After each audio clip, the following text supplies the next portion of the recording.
Endomembrane system के second component की तरफ बढ़ रहे हैं, जिसे हम गोल्जी कॉम्प्लेक्स बोलते हैं या गोल्जी बॉडीज़ बोलते हैं। गोल्जी बॉडी सिर्फ यूकैरियोटिक सेल्स में होती है, प्रोकैरियोटिक सेल्स में बिल्कुल भी नहीं होती। It is completely absent in prokaryotic cell.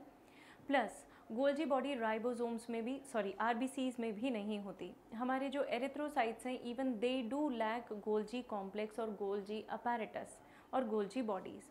Golgi body को सबसे पहले डिस्कवर करने वाले साइंटिस्ट थे कमीलियो गोल्जी, और कमीलियो गोल्जी के नाम पर ही गोल्जी ये टर्म पड़ा है, ये नाम दिया गया है। तो Camillo Golgi was the one who discovered Golgi body और गोल्जी अपैरेटस, और इसीलिए हमने इसे गोल्जी कॉम्प्लेक्स बोला है। गोल्जी कॉम्प्लेक्स बोलने का एक रीज़न ये भी है कि ये एक कॉम्प्लेक्स स्ट्रक्चर है जिसमें बहुत सारी एंटिटीज़ एक साथ रोल प्ले करेंगी। कोई एक ही कंप्लीट यूनिट नहीं है, देयर आर मेनी यूनिट्स जिनके बारे में हम डिस्कस करने वाले हैं one by one. Golgi body का एक क्लासिफिकेशन स्टोरेज ऑफ सब्सटेंसेस के बेसिस पे भी है। अगर गोल्जी बॉडी बहुत सारा फैट स्टोर करती है तो उसे हम लिपोकॉन्ड्रिया बोलते हैं। If it stores lipid we call it as lipochondria. अगर गोल्जी बॉडी के अंदर बहुत सारे लिपिड्स, फैट्स, इनको हमने स्टोर करके रखा है या इनको हमने गोल्जी बॉडी की मदद से वेसाइकल्स में पैक करके डिस्पैच किया है, तो उसे हम बोलते हैं लिपोकॉन्ड्रिया। राइट, ये फैट सेल्स के या फैट के आसपास आपको बहुत ज़्यादा लिवर के आसपास बहुत ज़्यादा मिलेगी, क्योंकि हमारी बॉडी में फ़ैट का मेटाबॉलिज्म लिवर करता है। राइट, इसके अलावा गोल्जी बॉडी अगर सिर्फ एक सिंगल सिस्टर्नी के फॉर्म में मिले, स्पेशली दिस टर्म और this type of Golgi body is found in plants, तो उसे हम डिक्टायोजोम बोलते हैं। डिक्टायोजोम्स का मतलब होता है जब गोल्जी बॉडी सिर्फ एक सिंगल सिस्टर्नी के फॉर्म में हो, and it is found only in plants. देखिए, यूकैरियोटिक सेल्स में गोल्जी बॉडी होती है, प्लांट्स में गोल्जी बॉडी का स्ट्रक्चर अलग है, एनिमल्स में गोल्जी बॉडी का स्ट्रक्चर अलग है। प्लांट्स के अंदर गोल्जी बॉडी थोड़े से स्कैटर्ड फॉर्म में होती है, और वो जो स्कैटर्ड फॉर्म में होती है उसे हम डिक्टायोजोम बोलते हैं। रैंडमली स्प्रेडेड होती है, इन सिंगल यूनिट्स के फॉर्म में होती है, तो that is what is referred as dictyosome. Although ये भी बहुत एफिशिएंट है अपने काम में, अपने प्रोसेसिंग, पैकेजिंग एंड सिक्रीशन वाले काम में। गोल्जी बॉडी को एक बहुत स्पेशल स्टेनिंग टेक्निक की मदद से ऑब्जर्व किया गया था, जिसे हम सिल्वर स्टेनिंग बोलते हैं। ये भी आप याद रखेंगे कि गोल्जी बॉडी को स्टेन करने के लिए हम सिल्वर नाइट्रेट सोल्यूशन को यूज़ करते हैं। इनिशियली भी, सबसे पहले भी सिल्वर नाइट्रेट सोल्यूशन को ही यूज़ किया गया था, और इस सोल्यूशन को या इस स्टेन को यूज़ करने के बाद गोल्जी बॉडी हमें विजुअलाइज हुई थी, और ये बहुत स्पेशल स्टेनिंग टेक्निक है। लेकिन हमने ये भी ऑब्ज़र्व किया जब हम स्टेनिंग कर रहे थे कि जब गोल्जी बॉडी को आप देखते हैं माइक्रोस्कोप में, तो उनके आसपास का एरिया, आसपास के जोन में कुछ भी विजिबल नहीं होता। It is all scattered, everything is all scattered in the nearby area, distributed in the nearby area, but it is not present near the Golgi body. Either present in very less number or it is completely absent. ये area कहलाता है zone of exclusion. Again एक important बात है जो आपको याद रखना है, जोन ऑफ एक्सक्लूजन हम किसे बोलते हैं? The cytoplasm near Golgi body which have no or very less cell organelles. वो जोन आपको बहुत इजीली, बहुत आसानी से दिखाई दे जाएगा। तो पता है बच्चों, मज़े की बात क्या है, जब आप स्टेनिंग करते हैं ना, तो जिस हिस्से में आपको कुछ भी या सारी चीज़ें स्कैटर्ड इधर उधर दिखाई देती हैं और सिर्फ बीच में एक स्ट्रक्चर दिखाई देता है, तो हम अंदाज़ा लग जाता है कि यहाँ पे गोल्जी बॉडी होगा। हम एक अजम्पशन ले ही लेते हैं कि डेफिनेटली इस रीजन में क्या प्रेजेंट है? गोल्जी बॉडी, क्योंकि जहाँ गोल्जी बॉडी होगा वहाँ पे दूसरी चीज़ें नहीं होंगी। अब ये भी सोचने वाली बात है कि क्यों नहीं होंगी भाई, जब एंडोमेम्ब्रेन सिस्टम का एक बहुत इंपॉर्टेंट पार्ट है गोल्जी बॉडी, कि जहाँ पे राइबोसोम्स कनेक्टेड है ईआर से, ईआर कनेक्टेड है गोल्जी बॉडी से, और गोल्जी बॉडी कनेक्टेड है, या गोल्जी बॉडी अपनी वेसाइकल्स को डिस्चार्ज करेगा। मैंने अभी आपको जब एंडोप्लाज्मिक रेटिकुलम बताया था तब ये चीज़ क्लियर की थी कि एंडोप्लाज्मिक रेटिकुलम से गोल्जी बॉडीज़ जो हैं वो डायरेक्टली कनेक्शन में हैं। ये जो गोल्जी बॉडीज़ कनेक्शन में है, इनके प्रोटीन्स को हम पैक करते हैं वेसाइकल्स में और वेसाइकल्स को डिस्पैच करते हैं। तो आप अंदाज़ा लगा पा रहे हैं कि इस एरिया में क्यों बहुत कम सेल ऑर्गेनल्स हैं। सो दैट गोल्जी बॉडी जो ट्रैफिकिंग करेगा सब्सटेंसेस की, उस ट्रैफिकिंग को स्पेस मिल सके, जगह मिल सके, and there will be no hindrance, there will be no resistance. If there are some other cell organelles जो कि गोल्जी बॉडी के बिल्कुल नियर बाय है, सराउंडिंग है, तो it will not get a clear passage, उसे सीधा सीधा क्लियर रास्ता नहीं मिलने वाला। इसीलिए हम क्या करते हैं, गोल्जी बॉडी को एक ऐसा एरिया चुन कर देते हैं जहाँ पे सेल ऑर्गेनल्स कम हैं, या यूँ कह लीजिए जहाँ गोल्जी बॉडी है वहाँ पे सेल ऑर्गेनल्स कम है, so that it gets a clear passage for the transportation. अब हम गोल्जी बॉडी के स्ट्रक्चर्स के बारे में बात कर रहे हैं कि गोल्जी बॉडी के स्ट्रक्चर्स कैसे होते हैं और ये स्ट्रक्चर आपस में कॉम्प्लीमेंट कैसे करते हैं। देखिए, जब भी एंडोप्लाज्मिक रेटिकुलम से बनकर कोई प्रोटीन गोल्जी बॉडी को दिया जाता है, तो गोल्जी बॉडी उस प्रोटीन को इकट्ठा करके मॉडिफाई करती है। मतलब आपको प्रोटीन को बाकायदा प्रोसेस करना है, उसे पैकेज करना है, तो इसके लिए गोल्जी बॉडी के अलग अलग कॉम्पोनेंट्स हैं। ये सारे अलग अलग कंपोनेंट्स हमारे पास मेजरली 3 कैटेगरीज में प्रेजेंट हैं, जो कि बिल्कुल उसी तरीके से हैं जैसे हमारे एंडोप्लाज्मिक रेटिकुलम के पास होते हैं। तो देखिए, गोल्जी बॉडी में सिस्टर्ने, वेसाइकल्स और ट्यूब्यूल्स बिल्कुल उसी तरीके से वो 3 कंपोनेंट्स हैं जो हमारे एंडोप्लाज्मिक रेटिकुलम के पास होते हैं। वैसे ही गोल्जी बॉडी के पास ये 3 एलिमेंट्स प्रेजेंट हैं। लगभग सबके स्ट्रक्चर भी सेम ही है, सिर्फ गोल्जी बॉडी का ओवरऑल स्ट्रक्चर डिफर करता है। That I will show you how it is different. Golgi body में जो सिस्टर्ने हैं, again they are flat disc like structures. जैसे स्ट्रक्चर्स हमने एंडोप्लाज्मिक रेटिकुलम में देखे थे, तो they are flat disc like structure like this. इन्हें हम बोलते हैं सिस्टर्ने। ये पैरेलल होते हैं एक दूसरे के और स्टैक के फॉर्म में प्रेजेंट होते हैं, मतलब एक सिस्टर्ने, उसके ऊपर दूसरा, फिर तीसरा, फिर चौथा। तो इस तरीके से सिस्टर्ने एक दूसरे के ऊपर प्रेजेंट होते हैं और ये सारे सिस्टर्ने मिलकर पूरा कॉम्प्लेक्स डिज़ाइन करते हैं। Diameter is approximately 0.5 micrometer to 1 micrometer. ये डायमेंशंस आपको याद रखने की बिल्कुल ज़रूरत नहीं है, जस्ट अ फैक्ट और just a data which is given. Golgi body में जो ऊपर की तरफ स्ट्रक्चर्स प्रेजेंट हैं, I will show you again. Golgi body में जो ऊपर की तरफ स्ट्रक्चर प्रेजेंट है, यहाँ पे कई बार मटेरियल फिल्ड होता है, प्रोटीन फिल्ड होता है, सो दैट उसे प्रोसेस किया जा सके। इन्हें हम नोड्यूल्स बोलते हैं। तो नोड्यूल्स वो सरफेस, नोड्स बोलते हैं। नोड्स वो एरियाज़ हैं जहाँ पे हमारे गोल्जी बॉडी के पास में कुछ स्ट्रक्चर्स फिल्ड हैं। बेसिकली ये कुछ नहीं है, ये प्रोटीन्स ही हैं जिन्हें हम मॉडिफाई करना चाह रहे हैं। उन्हीं प्रोटीन्स को हमने यहाँ पे फिल किया है। So these are the nodes which are present in our Golgi body. अलग अलग जगह पे गोल्जी बॉडी के अंदर सिस्टर्ने का नंबर अलग अलग होता है। जहाँ पे प्रोटीन्स का मैन्युफैक्चर बहुत स्पीडी रेट पे चल रहा है, प्रोटीन्स को हम बहुत ज़्यादा तेज़ी से बना रहे हैं, वहाँ पे सिस्टर्ने ज़्यादा होंगे। जितना मैच्योर गोल्जी बॉडी होगा उतने सिस्टर्ने ज़्यादा होंगे, जितना यंग गोल्जी बॉडी होगा उतना सिस्टर्ने कम होंगे। तो कितने सिस्टर्ने आएंगे ये डिपेंड करता है गोल्जी बॉडी की मैच्योरिटी पे, प्लस लोकेशन पे, उसकी पोजीशन पे कि वो कहाँ पे प्रेजेंट है।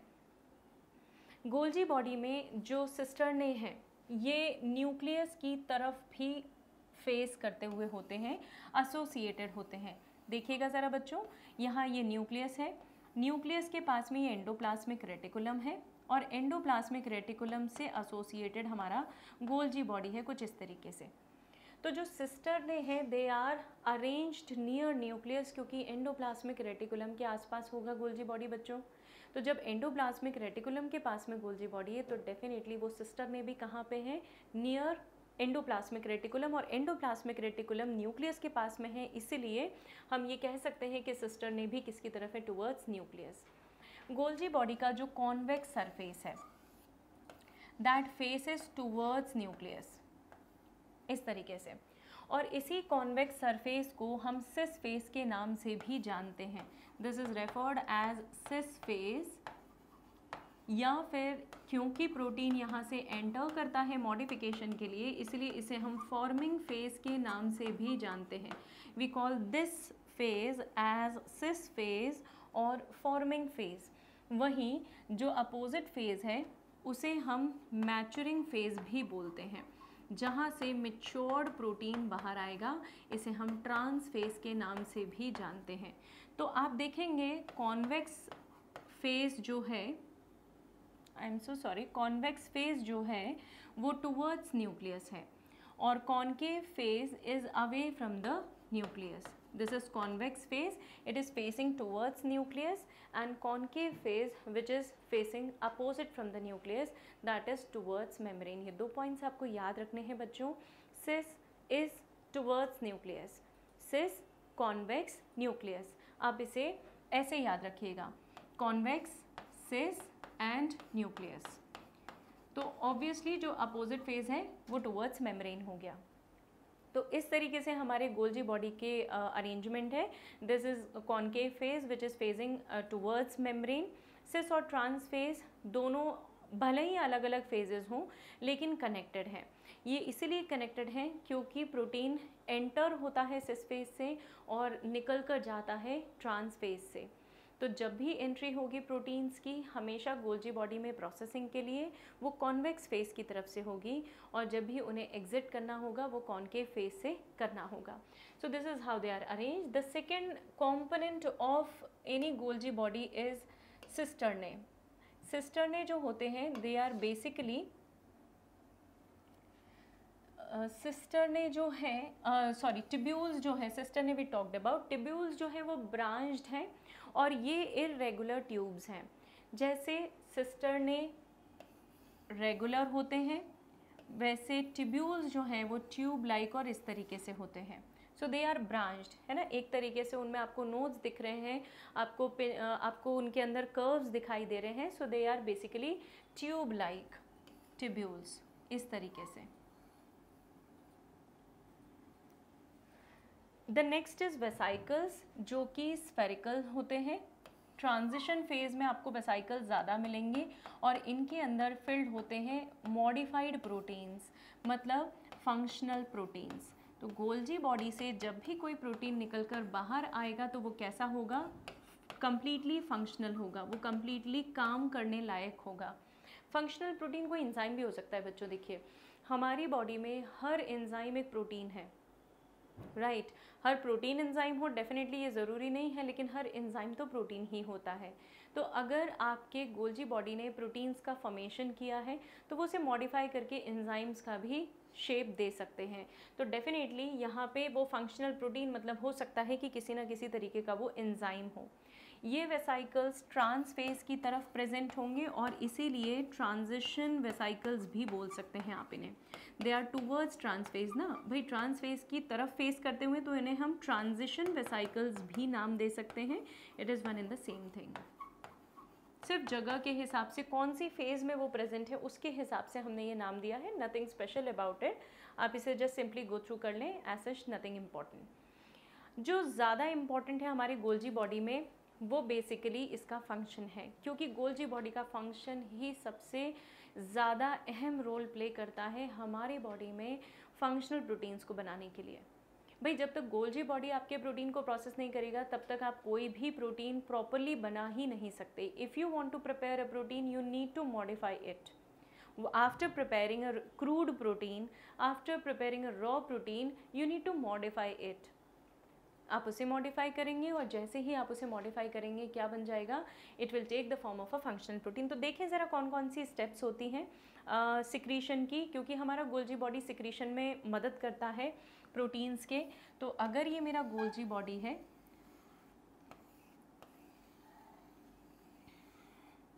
तो यहाँ पे कुछ वेसाइकल्स हैं जिन्हें हम ट्रांजिशन वेसाइकल्स बोलते हैं. ट्रांजिशन वेसाइकल्स में प्रोटीन्स को फिल कर दिया जाता है. ये सैक्यूल्स हैं,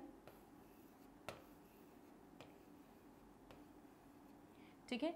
अब गोल्जी बॉडी में एसोसिएशन में हम देखें तो यहाँ पे एंडोप्लाज्मिक रेटिकुलम है. मैं स्पेसिफिकली लिख देती हूँ बच्चों RER, ताकि आपको याद रहे कि ये रफ एंडोप्लाज्मिक रेटिकुलम है जिसने अपने अंदर प्रोटीन्स को मॉडिफाई कर लिया है, प्रोटीन्स को फॉर्म कर दिया है. और वो रफ एंडोप्लाज्मिक रेटिकुलम का प्रोटीन एंटर करेगा कहाँ पे, इसमें. ये प्रोटीन इन सिस्टर्ने को क्रॉस करता हुआ यहाँ पे पहुँचा और इसीलिए हमने क्या कहा है कि जब प्रोटीन्स की एंट्री होती है तो वो सिस फेज से होती है. याद करें ये सिस फेज है which is towards nucleus, cis convex nucleus. और ये ट्रांस फेज है जहाँ से प्रोटीन को बाहर आना है। तो फर्स्ट स्टेप क्या हो गई कि हमारे गोल्जी बॉडी में जो प्रोटीन की एंट्री होगी वो कहाँ से होगी, सिस फेज से होगी। अब देखिए सिस फेज से प्रोटीन की एंट्री के बाद यहाँ पे क्या चेंजेस आएंगे, हम प्रोटीन्स को मॉडिफाई करते हैं, राइट। प्रोटीन्स को मॉडिफाई करने के लिए हम हो सकता है हमारे प्रोटीन्स पे ग्लूकोज ऐड कर दें, और हम हो सकता है हमारे प्रोटीन्स पे फॉस्फेट ग्रुप ऐड कर दें, राइट। तो हमारे प्रोटीन्स को चेंज करना चाहते हैं हम बेसिकली। सो ग्लाइकोसाइलेशन और ग्लाइको ऑक्सीडेशन, ग्लाइकोसाइलेशन और ग्लाइको ऑक्सीडेशन ये तो मेन टाइप के मॉडिफिकेशंस हैं प्रोटीन्स और लिपिड्स के, जो कि पूरी तरीके से गोल्जी बॉडी में होते हैं। और ये करने के बाद हमारा गोल्जी बॉडी हमें एक मैच्योर प्रोटीन देता है, एक मैच्योर फंक्शनल प्रोटीन और लिपिड प्रिपेयर करके दे देता है। तो गोल्जी बॉडी ग्लाइको प्रोटीन्स और ग्लाइकोलिपिड्स बनाता है। समझना ज़रा, ग्लूकोज का एडिशन जब आप प्रोटीन्स पे करेंगे तो this will give you glycoprotein, right. Glucose का एडिशन जब आप करेंगे तो ग्लाइकोप्रोटीन, और ग्लूकोज का एडिशन जब आप लिपिड पे करेंगे तो इट इज़ ग्लाइकोलिपिड। और यही प्रोसेस मॉडिफिकेशन का फॉर्म है। सबसे पहले तो हमारे गोल्जी बॉडी ने क्या किया, प्रोटीन्स को रिसीव किया सिस फेज से, फिर उन प्रोटीन्स को चैनल करती गई एक एक सिस्टर ने में, ताकि हम प्रोटीन्स को मॉडिफाई कर सकें। प्रोटीन्स को मॉडिफाई किया और कहाँ भेजा, टुवर्ड्स ट्रांसफेज। ट्रांसफेज से प्रोटीन्स मैच्योर होकर बाहर निकल जाएंगे, फाइनली दे आर प्रोसेस्ड, और अब वो वहाँ से मैच्योर होकर बाहर निकल जाएंगे। एंड नाउ वेसाइकल्स के थ्रू वो पूरे सेल में सर्कुलेट कर दिए जाएंगे। सो दिस इज़ बेसिकली ग्लाइकोसाइलेशन, और ग्लाइकोसाइलेशन या ग्लाइको ऑक्सीडेशन प्रोटीन्स और लिपिड्स का हमारा गोल्जी बॉडी परफॉर्म करता है। वंस इट इज़ डन, मैं एक बार फिर से पीछे की प्रोसेस पे जाना चाहूँगी। अगर एक बार प्रोटीन्स का मॉडिफिकेशन हो गया है तो हमारा गोल्जी बॉडी उन्हें वेसाइकल्स में पैक करके डिस्पैच करता है wherever they are required. तो देखिए ये प्रोटीन मॉडिफाई होकर यहाँ पे इकट्ठा हो गया, और अब जब वो यहाँ पे इकट्ठा हो गया तो धीरे धीरे ये यहाँ से पिंच ऑफ होना शुरू होगा। ठीक उसी तरह बच्चों, जिस तरह हमने एंडोप्लाज्मिक रेटिकुलम में पिंचिंग ऑफ की प्रोसेस देखी थी, एंडोप्लाज्मिक रेटिकुलम में भी क्या हुआ था बेटा, जो हमारा जो प्रोटीन था वो प्रोटीन पीछे की तरफ एक्यूमुलेट हो गया था, वहाँ से पिंच ऑफ होके एक वेसाइकल दूर हो गई थी, डिटैच हो गई थी, और वो वेसाइकल फिर जहाँ पर भी उसकी ज़रूरत थी वहाँ पे पहुँचा दी गई थी, राइट। तो गोल्जी बॉडी का ये काम सिक्रीशन कहलाता है। आपने पहला काम प्रोसेसिंग किया, दूसरा काम आपने पैकेजिंग, ये प्रोसेसिंग था। दूसरा काम आपने जो मॉडिफाइड प्रोटीन है उसे छोटे छोटे से वेसाइकल्स में पैक कर दिया, this is called as packaging, and इसी के बाद हमने उसे सिक्रीट कर दिया।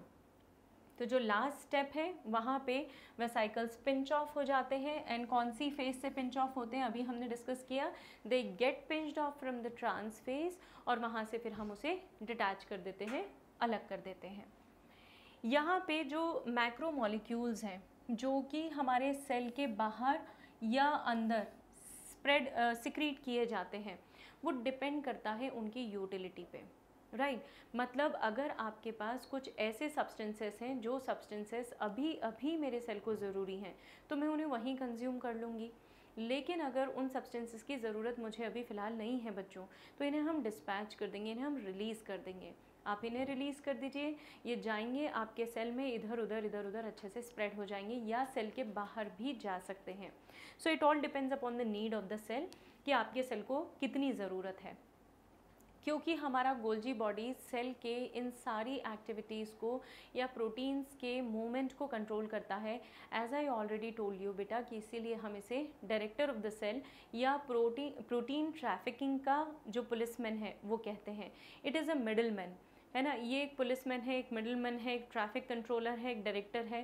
डायरेक्टर ऑफ ट्रांसपोर्ट बोलिए इसे खास तौर पे, क्योंकि ये सब्सटेंसेस को ट्रांसपोर्ट करने में सबसे इम्पॉर्टेंट रोल प्ले करता है, सबसे अहम भूमिका निभाता है। अगर ये ना हो तो चीज़ों को आप बहुत आसानी से मूव नहीं करवा पाएंगे, क्योंकि वेसाइकल्स इसने ही प्रोड्यूस करना है, इसने ही प्रिपेयर करना है। So therefore Golgi body is so important. अब गोल्जी बॉडी के कुछ और इम्पॉर्टेंट फंक्शन समझिए। ऑल्दो हम बात गोल्जी बॉडी की कर रहे हैं, लेकिन याद रखिएगा यहाँ पे इक्वली जो हमारा एंडोप्लाज्मिक रेटिकुलम है वो भी इन्वॉल्व है, क्योंकि जब तक वो प्रोटीन बनाकर नहीं देगा गोल्जी बॉडी कभी भी प्रोटीन्स का मॉडिफिकेशन शुरू कर ही नहीं सकता। तो देखिए हमारे पास लाइजोसोम्स हैं। लाइजोसोम्स जो हैं ये डाइजेस्टिव बैग्स होते हैं हमारे सेल्स के, और इन डाइजेस्टिव बैग्स में बहुत सारे एंजाइम्स प्रेजेंट हैं। डेफिनेटली जो एंजाइम्स हैं वो भी डाइजेस्टिव एंजाइम्स हैं। तो लाइजोसोम्स के अंदर जो एंजाइम्स हैं वो कौन से एंजाइम्स हैं? Digestive enzymes. हम ऐसा भी कह सकते हैं कि ये एंजाइम्स हाइड्रोलिटिक एंजाइम्स है। There is a wide range of enzymes which are present in your lysosome. Endoplasmic reticulum के बाद सबसे ज़्यादा एंजाइम्स अगर कहीं पे प्रेजेंट है तो वो हमारे लाइजोसोम्स में ही प्रेजेंट है। लाइजोसोम्स के अंदर जो एंजाइम्स हैं वो एसिडिक एनवायरनमेंट में काम करते हैं, और इसीलिए हमारे लाइजोसोम्स को एंजाइम्स बनाकर देने का काम हमारा गोल्जी बॉडी करता है, और एसिडिक एनवायरनमेंट क्रिएट करने का काम प्रोटॉन पंप करता है। हम बात करेंगे उसके बारे में जब हम लाइजोसोम्स डिस्कस करेंगे। तो लाइजोसोम्स पूरी तरीके से किसने बनाए हैं? गोल्जी बॉडी ने। ईआर ने जो प्रोटीन बनाकर गोल्जी बॉडी को दिया, गोल्जी बॉडी ने उस प्रोटीन को प्रोसेस करके उसने उसे वेसाइकल्स में पैक कर दिया। पैक करने के बाद उसे मॉडिफाई कर दिया गया। पहले हमने उसे मॉडिफाई किया, फिर हमने उसे पैक किया बच्चों, और अब हम क्या करेंगे? उसे सिक्रीट कर देंगे। अगर ये इंडिपेंडेंटली काम करता रहे वेसाइकल, हमेशा के लिए परमानेंटली वैसा ही घूमता रहे, बर्स्ट होकर एंजाइम न रिलीज़ करे या सेल के बाहर न निकल जाए, तो फिर ये लाइजोसोम का शेप ले लेता है या लाइजोसोम के फॉर्म में एग्जिस्टेंस में आता है। लाइजोसोम्स डाइजेस्टिव बैग्स हैं क्योंकि उसके अंदर कुछ एंजाइम्स प्रेजेंट हैं।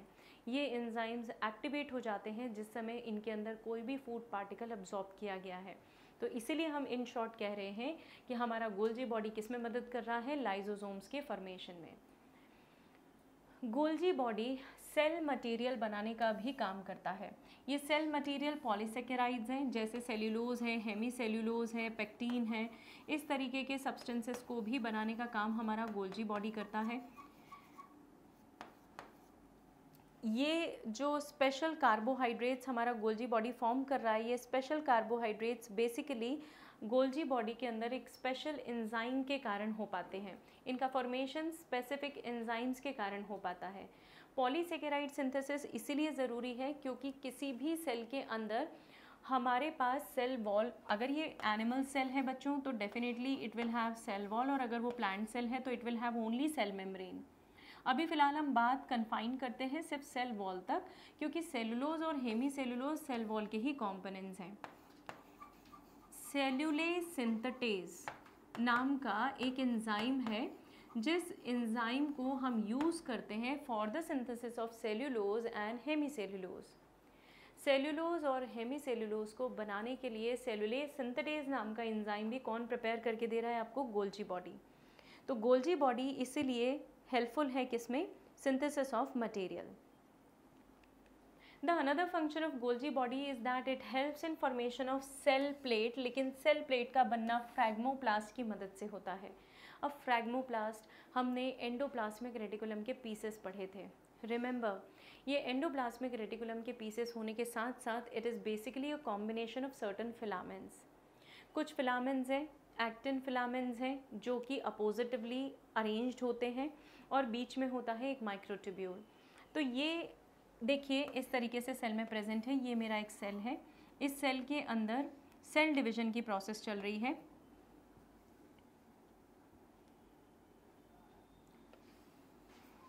ये सेल है, इसके अंदर सेल डिवीजन की प्रोसेस चल रही है। सेल प्लेट बनती है और सेल प्लेट बनती है सेंटर में। Just give me a minute, ये डायग्राम में सेल प्लेट सेंटर में बनानी है हमें। ये मेरा सेल हो गया बच्चों। सेल के बीच में ये माइक्रोट्यूब्यूल्स हैं, और इन माइक्रोट्यूब्यूल्स में ऐसे पैरेलली अरेंज्ड फिलामेंट्स हैं। ये पैरेलली अरेंज्ड फिलामेंट्स बेसिकली एक सिलेंड्रिकल स्ट्रक्चर है। These are nothing but cylindrical structures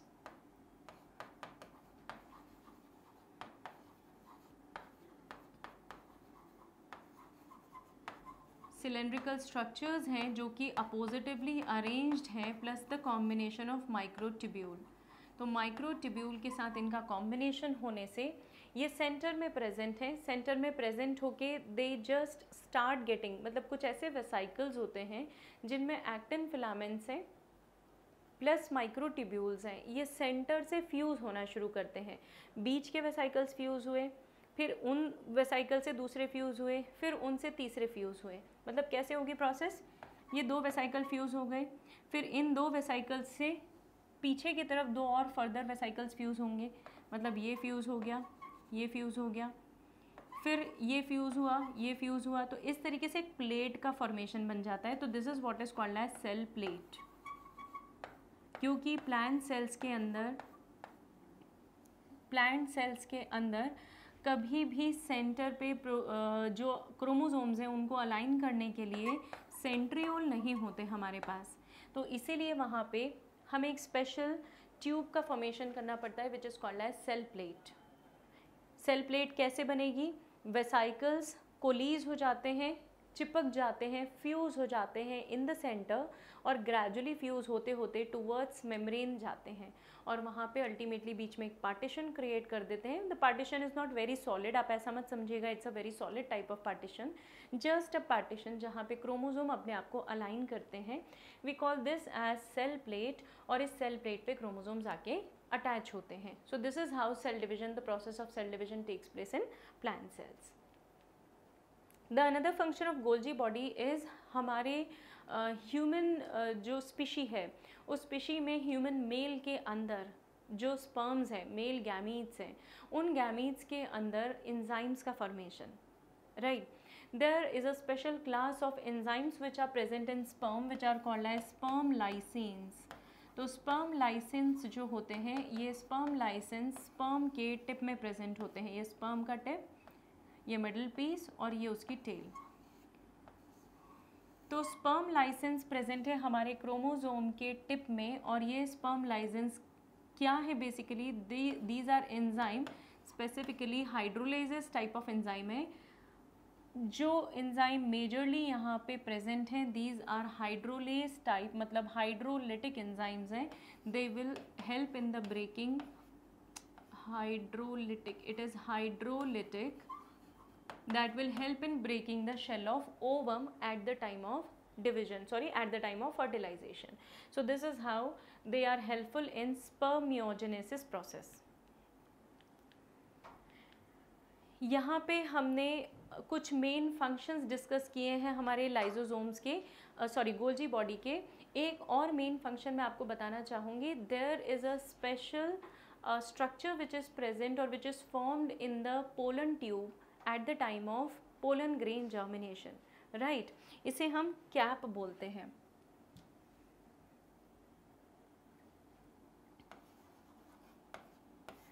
pollen cap जो होती है, यहाँ पर भी पोलन कैप में कई सारे वेसाइकल्स प्रेजेंट होते हैं and this also carries n number of enzymes. तो ये जो पोलन कैप डेवलप हुई है, ये pollen cap basically cap block के नाम से जानी जाती है, जिसके अंदर there is a range of different kinds of enzymes. Because जब ये पोलन ट्यूब लंबी होगी, इलोंगेट होगी, तो ये स्टिग्मा को क्रॉस करेगी। ये देखिए ज़रा, ये स्टिग्मा, स्टाइल एंड ओवरी। तो चलिए, यहाँ तो पोलन ट्यूब जर्मिनेट हो गई, उसके बाद ये जैसे जैसे स्टाइल को क्रॉस करेगी तो ये डिज़ोल्व कर दी जाएगी स्टाइल के टिश्यूज़ को। स्टाइल के टिश्यूज़ को डिज़ोल्व करने के लिए इट रिक्वायर्स एंजाइम्स, और ये जो एंजाइम्स हैं these are stigmatic digesting enzyme या stigma digesting style digesting enzymes हैं। तो ये जो डाइजेस्टिंग एंजाइम्स हैं ये प्रेजेंट होते हैं स्पेसिफिकली कैप ब्लॉक में, और कैप ब्लॉक ये वाला रीजन है which will have many vesicles. Rather specifically बोलूँ तो बहुत सारे गोल्जी बॉडी होंगे, ये गोल्जी बॉडी के वेसाइकल्स होंगे, plus it will have mitochondria.